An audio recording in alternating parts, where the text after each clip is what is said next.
حضرت عبداللہ ابن مسعود فقیہ امت رضی اللہ تعالی عنہ،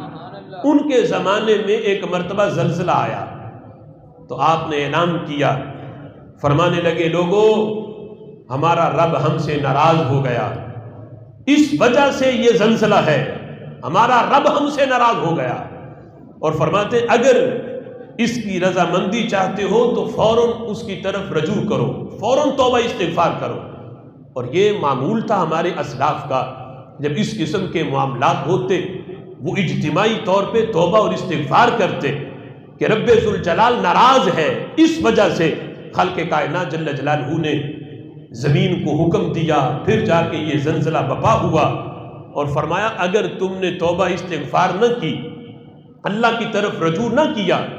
تو پھر اللہ کو کوئی پرواہ نہیں تمہاری کہ تم کس وادی میں ہلاک ہوتے ہو، کس عمارت کے نیچے دب کے تمہاری جان نکلتی ہے، پھر اللہ کوئی پرواہ نہیں کرے گا۔ اگر اللہ کو راضی کرنا ہے تو توبہ اور استغفار شروع کر دو۔